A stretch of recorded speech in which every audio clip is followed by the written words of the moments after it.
doutora, falando um pouco de voz, a gente teve recentemente o caso do cantor The Weeknd, que ele começou um show e ele cantou assim umas 3 músicas, teve que encerrar o show com milhares de pessoas, porque simplesmente ele perdeu a voz, assim, do nada. E ainda a gente tá falando de um cantor que super se prepara, tem toda uma equipe por trás.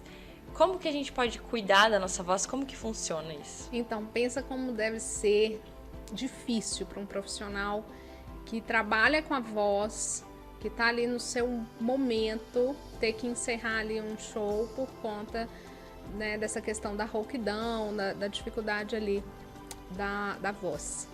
Pensa na sua profissão aí, que você acaba usando muita voz, ou então em qualquer outra profissão que você chega e fala assim, olha, a partir desse momento aqui você não está podendo usar mais, você não vai poder trabalhar. É o seu instrumento, né? É seu instrumento de trabalho, eu falo assim com os pacientes.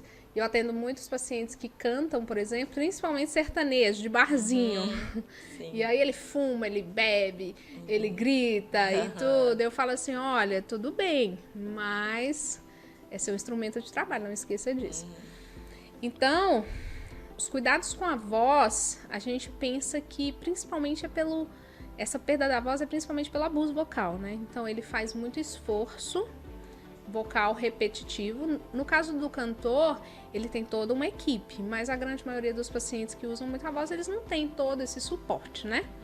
Então ele fala muito, ele grita, ele sussurra, ele vive no ar-condicionado, que resseca muito a garganta, ele não toma muita água, ele fuma, ele bebe. E tudo isso vai prejudicando a voz e aí pode se formar, por exemplo, um calo. Tem outras alterações, como a fenda, tem várias alterações que podem formar na prega vocal.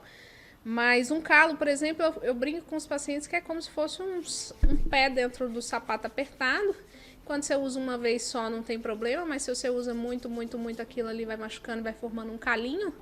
E na prega vocal, elas acabam batendo uma na outra, encostando uma na outra, e quando a gente usa a voz de forma inadequada, ocorre um atrito ali, um processo inflamatório, e aquilo ali gera um nódulo de prega vocal e vai dar essa rouquidão, essa dificuldade para poder falar, para poder cantar.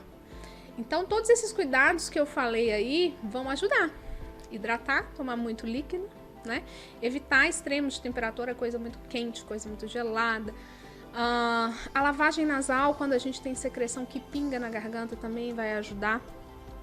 Outra coisa que a gente pode estar fazendo é até nebulização com soro fisiológico. Se você vê um show de um artista, ele já entra no palco já com um aparelho de nebulização. Exatamente. Fora isso, ele, na grande maioria das vezes, vai ter benefício ali de fono, né? De sessões com fonoterapia, para poder aprender a usar a voz de forma adequada. Então, posso dizer que existem exercícios que fortalecem? Muito, com certeza. Quem canta, por exemplo, além do fono, ele faz ainda aulas de canto, né? Então, tudo isso vai ajudar ali para evitar esses quadros. Mas se a gente tiver qualquer problema relacionado à voz, a gente consulta primeiro com o otorrino. Então, quando a gente vai no otorrino, a grande possibilidade que a gente tem, além de fazer a história, de entender a história desse paciente, é de já no consultório fazer a filmagem da garganta.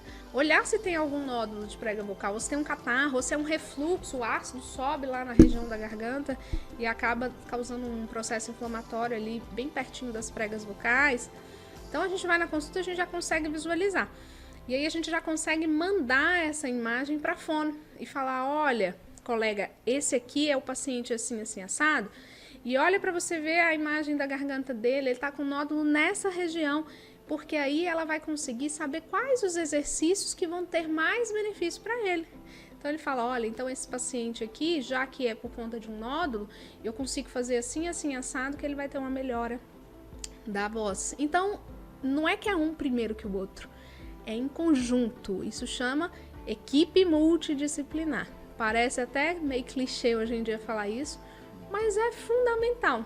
Não consegue fazer uma coisa sozinho. Se ele for para mim lá e ele tem esse nódulozinho de prega vocal e eu não faço a fonoterapia, vou fazer o quê? Ficar indicando cirurgia para ele? Não faz sentido.